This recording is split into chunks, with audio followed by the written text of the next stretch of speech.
Bismillah, salam alaikum tout le monde. Bonjour à tous et à toutes. Alors, je vais commencer avec un premier verset. Inch'Allah.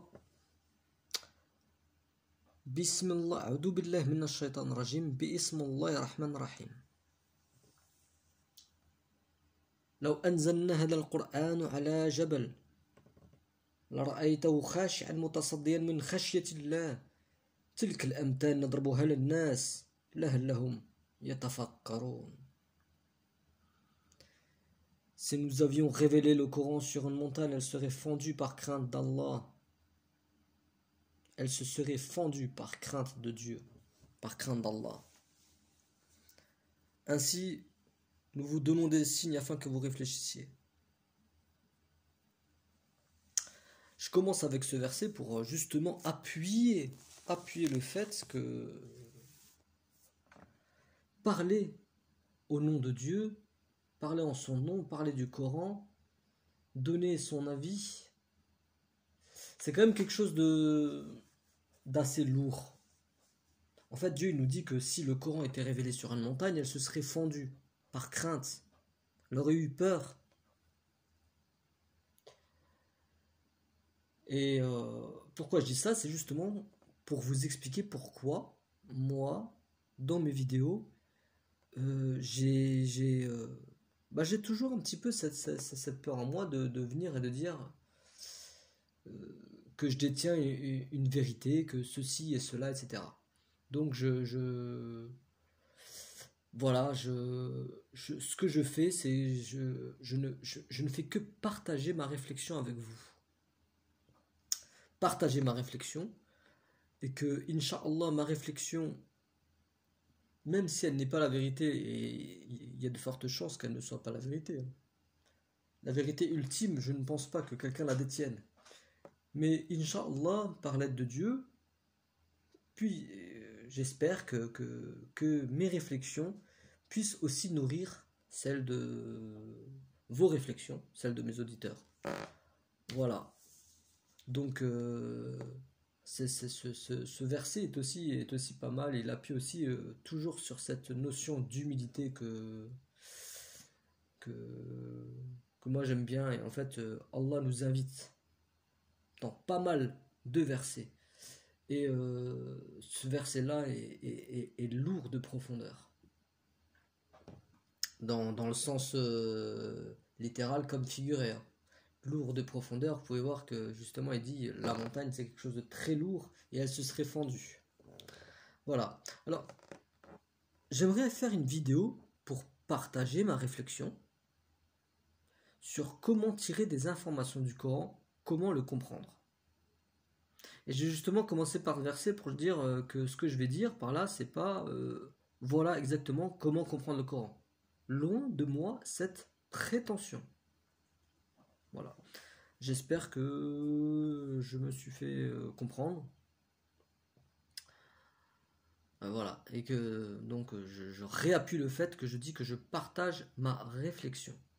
La seule vérité en fait, où je pourrais mettre ma main au feu, franchement, c'est celle de l'existence d'un unique créateur. Seigneur de l'univers, des mondes et de tout ce qui est entre eux. L'existence de celui qui est, de l'origine de toute chose, de la raison pour laquelle il existe, la création. Voilà. Et que ce Seigneur, parce que c'est pas tout, là où je pourrais encore mettre ma main au feu, c'est que ce Seigneur n'est pas inattentif à sa création. Comme diraient certains agnostiques ou certains athées, que je respecte aussi, hein, moi je suis là, c'est Dieu qui juge, hein, mais voilà, eux ce qu'ils disent c'est que des fois voilà, c'est une force et qu'ils croient une force, mais que cette force elle n'est pas forcément consciente ou qu'elle nous a délaissés, etc. Donc il y a plusieurs choses, hein. Croire en Dieu c'est tout un ensemble en fait de de prise de position. Donc moi voilà, c'est ça, je crois en l'existence d'un unique créateur, donc qui a créé tout ce qui existe et qui se distingue de tout ce qu'on peut imaginer, qui se distingue de la création. C'est celui qui est, c'est le véritable vivant, celui qui est, et il n'est pas inattentif à sa création. Il a créé cet univers dans un but, une juste raison, bel haq. Et je crois aussi fermement que cette vie est une épreuve, qu'elle est éphémère, et je crois fermement en l'au-delà. Voilà mes certitudes, et je crois fermement au fait que le Coran a été révélé par Dieu. Bon, on pourrait dire que ça pourrait suffire. Bah oui, il suffit voilà, de croire en tout ça. Je l'ai déjà dit, la religion est simple. Et Inch'Allah, tu crois en Dieu, comme le dit, je crois que c'est dans Surat Fussilat, الذين قالوا ربنا الله ثم استقاموا تتنازل عليهم الملائكات لا تخافوا ولا تحزنوا وأبشروا بالجنة. Voilà. Je ne vais pas continuer le verset, je ne le connais pas par cœur. Voilà. Ceux qui disent notre Seigneur est Dieu et qui ensuite se tiennent droit. Bah, les anges descendent sur eux et leur disent nulle crainte sur vous. Donc on pourrait dire que ça suffit, ce que je viens de dire, croire en tout cela, et ensuite se tenir droit et faire du bien. Ça pourrait suffire. Et effectivement, cela suffit. La religion, elle est simple par nature. Mais l'être humain est curieux par nature. Cette curiosité, c'est Dieu qui l'a mise en nous. En fait, il y a des gens qui sont rafiloun, les insouciants, ceux qui ne se soucient de rien, qui ne cherchent qu'à se distraire dans ce bas monde. Dieu seul sait ce qu'il y a dans leur poitrine. Moi, je ne suis pas garant pour eux. Je ne prétends pas connaître le contenu de leur cœur et pourquoi ils sont insouciants comme ça. Mais on comprend à travers même l'histoire qu'il est naturel de se questionner et d'être curieux. C'est le propre de l'homme, cette curiosité. Il est naturel de se questionner sans cesse, de rechercher la vérité. On le voit à travers le parfait exemple d'Abraham. Quel parfait exemple, Abraham. Quand Abraham dit « Seigneur, montre-moi comment tu ressuscites les morts ». Dieu dit « Ne crois-tu pas encore ?»« Si, dit Abraham, mais que mon cœur soit rassuré. » Mais que mon cœur soit rassuré. Prends donc, dit Dieu, 4 oiseaux, apprivoise-les, puis sur des monts séparés, mais en un fragment ensuite appelle-les. Ils viendront à toi en toute hâte, et sache que Dieu est puissant et sage. Vous voyez, en fait, Abraham, il dit, mais que mon cœur soit rassuré. Abraham, c'est un très bon exemple parce que il a cheminé vers la vérité, il se posait des questions sans cesse au sujet de son Seigneur. Dieu nous le résume très bien quand il se mettait à dire c'est la lune, mon Seigneur, non, je n'aime pas, etc. C'est le soleil, et puis en fait c'était tout un cheminement. Moi je pense pas que peut-être que ça s'était fait en une soirée, mais en fait en gros c'est un cheminement qu'il avait dans sa vie vers la quête de l'unicité de Dieu, la quête de Dieu. Et là dans ce verset c'est intéressant parce que il croit en Allah, mais il dit, mais comment tu fais pour ressusciter les morts? Et Dieu lui dit, pourquoi tu crois pas? Et lui, c'est un prophète. Donc nous, ce qu'on pourrait se dire, c'est que normalement tu crois, et puis stop. Il dit, si, mais que mon cœur soit rassuré. Donc il est naturel de se poser des questions. Pourquoi? Parce qu'on a besoin que notre cœur soit raffermi. En fait, voilà, pour moi la vérité ultime ramène au tawhid, à la véritable compréhension de l'unicité de Dieu. Mais nous devons travailler notre foi en cette vérité. C'est pour cela que nous sommes animés par la recherche de sens, de signes qui puissent nous raffermir et qui puissent aussi renouveler notre cœur, notre foi.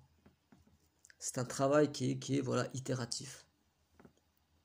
Voilà pourquoi le Coran regorge de signes qui nous interpellent. La réflexion que je voulais partager avec vous aujourd'hui, en fait, c'est la question suivante. Faut-il prendre le sens littéral du texte ou faut-il juste y voir des paraboles, des images? En fait, j'ai choisi ce sujet parce que j'ai discuté pas mal ces derniers temps, notamment au travers soit de discussions que j'ai faites dans des groupes, et aussi au travers de certains commentaires. Mais c'est surtout au travers de pas mal de discussions que j'ai faites avec des gens autour de moi, oralement, quoi.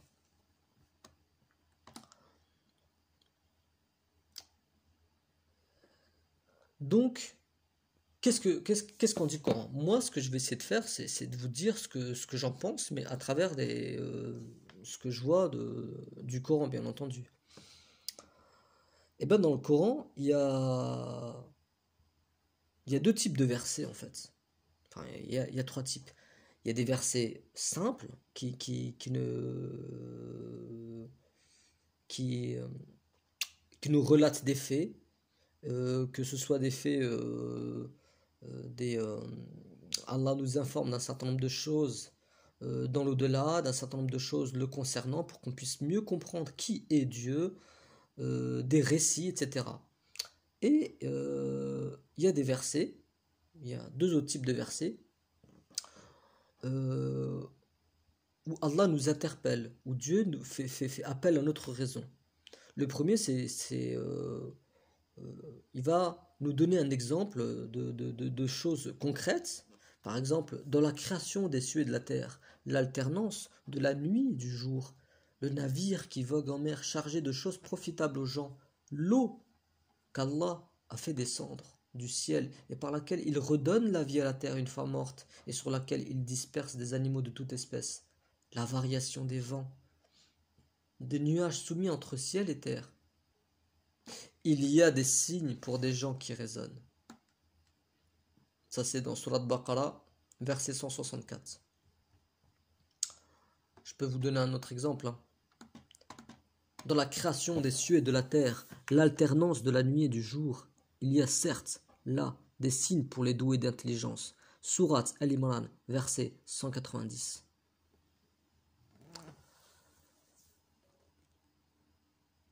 Ensuite, on a un autre type de versets. Ça, c'est des versets, vous voyez, où Dieu nous donne en fait des informations sur ce qu'on peut observer, hein, autour de nous.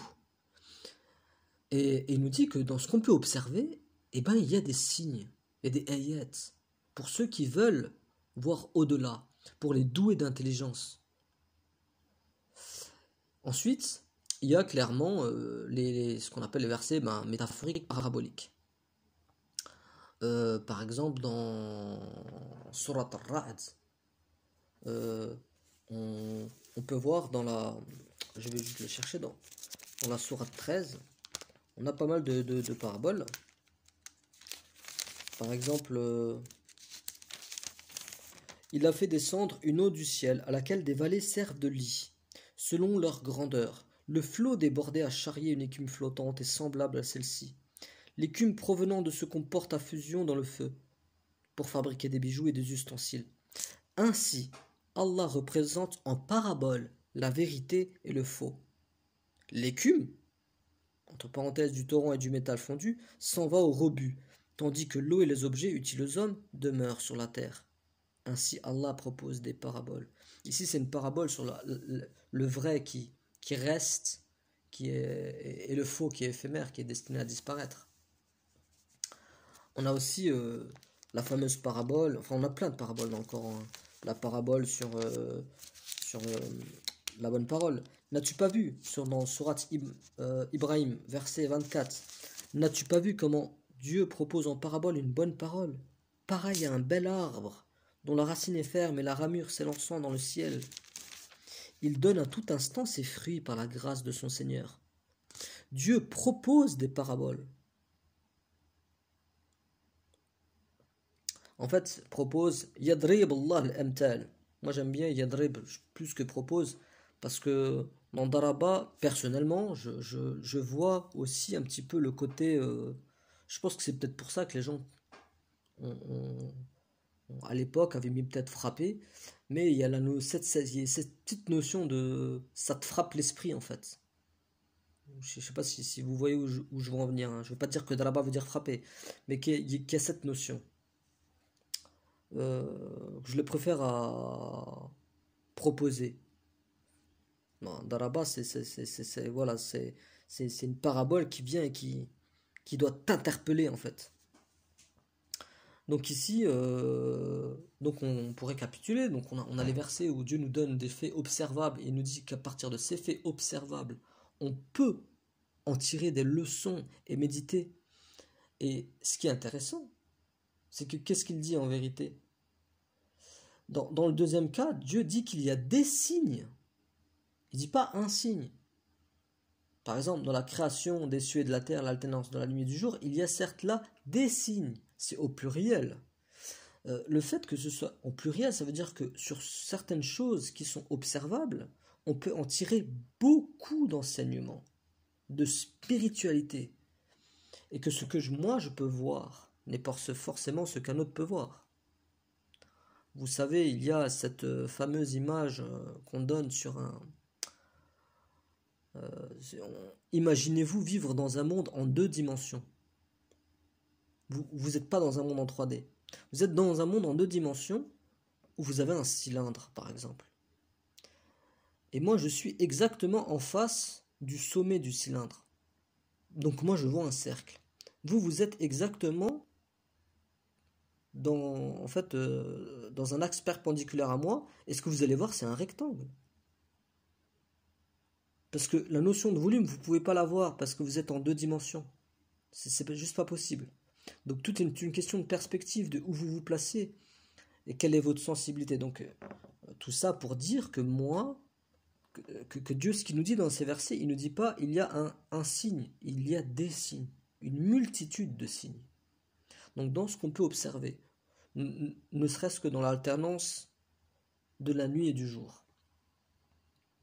Donc il se reconnaîtra, mais ça m'avait frappé, c'est une personne qui regarde mes vidéos et qui m'a fait un commentaire sur l'alternance de la nuit et du jour et il a dit quelque chose qui m'a frappé parce que c'est exactement ce que je dis souvent en fait, hein. Dans l'alternance des nuits et du jour, on peut y voir aussi pas mal de choses et moi j'y voyais aussi plein de choses. Ça peut être l'alternance de l'obscurité et de la lumière dans le sens du savoir, dans le sens de la guider. Ça peut être l'alternance de, des hauts et des comme on dit, dans la vie, il y a des hauts et des bas. Il y a la nuit, il y a le jour, etc. Il y a plein de choses qu'on peut en tirer. Voilà. Donc, un autre exemple aussi qui est intéressant, hein, que je veux partager avec vous, dans la sourate Les abeilles, il y a certes un enseignement. Là, par contre, Dieu dit un enseignement. Donc, bon, on va chercher. Hein, mais il y a certes un enseignement pour vous dans les bestiaux. Nous vous abreuvons de ce qui est dans leur ventre. Extrait, donc un produit extrait de mélange des excréments intestinaux et du sang. Un lait pur, délicieux pour les buveurs. Donc là, Dieu nous donne un exemple en fait de la manière dont il produit le lait. Et en fait, on voit qu'il produit le lait, un lait pur, délicieux pour les buveurs. Et en fait, ce lait, il est produit à partir d'un mélange d'excréments intestinaux, donc tout ce qu'il y a dans les intestins, et de sang. Le sang qui peut être rempli aussi de toxines, etc., de pas mal de choses. Et bien en mélangeant ces choses-là qui nous paraissent, nous, pas pures, ah oui, et ben il en fait un lait pur, délicieux pour les buveurs. Subhanallah. Donc moi je vous laisse méditer sur ce verset. Et là je pense qu'il y a un enseignement sur pas mal de choses concrètes dans notre vie au quotidien. Voilà, donc effectivement on voit que dans le Coran, il y a matière à réfléchir, il y a matière à méditer, il y a énormément de choses, mais que Dieu nous le dit explicitement. C'est là où je veux en venir dans la vidéo. Dieu nous le dit explicitement. Il nous le dit quand c'est le cas. Il nous dit quand c'est le cas. Il nous dit il y a certes des signes pour les doués d'intelligence, il y a un enseignement pour vous dans ceci, etc., etc. Je vous donne des exemples. Et là où je veux vous partager ma réflexion, et peut-être là, c'est si vous voyez la différence, il y a une différence par exemple entre le verset du trône et la lumière divine. Il y a deux versets qui sont très connus, Ayat al-Nur et Ayat al-Kursi. Dans Ayat al-Nur, Dieu dit sa lumière est semblable. Dieu, la lumière des cieux et de la terre, sa lumière est semblable. Donc il ne dit pas que sa lumière est ce qu'il va dire. Il dit elle est semblable. Semblable à une niche dans laquelle se trouve une lampe, la lampe est dans un récipient de cristal, etc. Et donc toute la description qu'il donne après, en fait, ce n'est pas la lumière de Dieu exactement telle qu'elle est. Il dit elle est semblable. Donc c'est une parabole. Et ensuite il te dit Allah nur samawati wal ard mathalu nurihi kamishka fiha misbah. المصباح في زجاجة الزجاجة كأنها كوكب دري يقد من شجرة مبارقة زيتونة لا شرقية ولا غربية تكاد زيتها يضيء ولو لم تمسسه نار نور على نور يهدي الله من نوره من يشاء ويضرب الله الأمثال للناس. Et Allah propose, interpelle par des paraboles ويضرب الله الأمثال للناس لعلهم يتفكرون. Donc là Dieu dit à deux reprises matala, sa lumière est semblable, et à la fin il dit il vous propose des paraboles. Par contre, dans le verset du trône, il ne le dit pas. Il dit que son trône c'est ça. Que son trône déborde des cieux et de la terre. Point barre. Donc ce n'est pas une métaphore pour moi. Son trône déborde des cieux et de la terre. Et l'exemple du trône est valable pour moi pour l'ensemble du Coran. Quand le Dieu ne dit pas explicitement que c'est une parabole, ou comme on l'a vu qu'il y a un enseignement, cela veut simplement dire qu'il ne faut pas chercher à trop compliquer. C'est ma vision, encore une fois, ne le prenez pas. Et pour moi, la vision terre à terre me va très bien. Je vous rappelle le premier verset par lequel j'ai commencé la vidéo. En fait, c'était le fait que le Coran, c'est lourd de conséquences. Donc je dis ce que Dieu dit. J'essaie de ne pas aller trop loin en disant quand Dieu ne dit pas que c'est une parabole, il dit par exemple qu'il a ouvert la mer. Et ben moi je vais pas aller trop loin. Ben, il a ouvert la mer. Point barre. Dieu a dit la vérité. Donc je dis ce que Dieu dit car j'ai trop peur. Personnellement, c'est encore une fois c'est ma réflexion. J'ai trop peur de faire uniquement parler ma passion pour ne pas tomber dans le verset de Surat al-Furqan. Je vous invite à lire Surat je sais plus si c'est Surat al-Furqan ou Surat, je crois que c'est Surat al-Furqan, oui. N'as-tu pas vu celui qui a fait de sa passion une divinité? Es-tu garant pour lui? Voilà, je dis pas que ceux qui font ça, je prêche pour ma paroisse. Hein. Donc voilà, moi je considère que quand Dieu ne dit pas explicitement que c'est une parabole, que c'est une image, etc., comme je viens de vous l'expliquer, je le prends au sens littéral. C'est-à-dire que pour moi, les prophètes sont des êtres humains en chair et en os, que la mer c'est une mer, etc. Pour l'au-delà, c'est différent. Pour l'au-delà, c'est extrêmement différent. C'est différent. Tout est métaphore. Car sur Terre, en fait, sur Terre, Dieu peut nous expliquer sans métaphore des choses. Il peut nous expliquer parce qu'on peut constater. Il nous explique des choses et il nous dit ensuite que sur certaines choses, il y a matière à réflexion. Mais il n'a pas besoin de nous donner des paraboles. Par contre, l'au-delà, ça fait partie du ghaib, de l'inconnu. Donc Dieu utilise des images. Et ça, c'est pas moi qui le dis, il le dit lui-même. Dans la sourate 2, par exemple, verset 25. Donc, sourate 2, verset 25. Juste le temps de la chercher.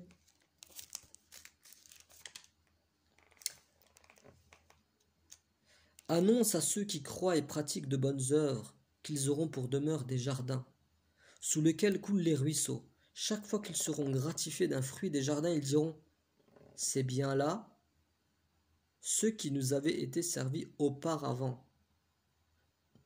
Or, c'est quelque chose de semblable.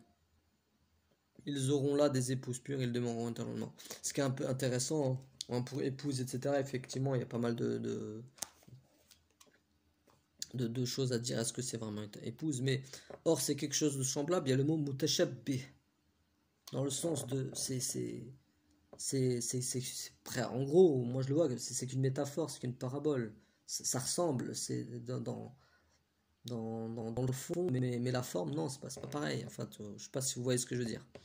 Dieu le dit, c'est que quelque chose de semblable. Et dans la sourate Sajda, dans la sourate 32, Dieu nous dit explicitement, nul ne sait ce qui a été réservé comme récompense à ceux qui croient.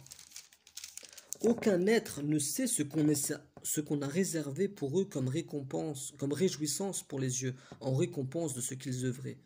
Donc, c'est clair que si personne ne sait, qu'aucun être ne sait ce qu'on a réservé pour eux comme réjouissance pour les yeux. C'est-à-dire que même si tu ne peux pas concevoir, là Dieu te parle des yeux dans le sens de ce que tu peux concevoir, de ce que tu peux voir.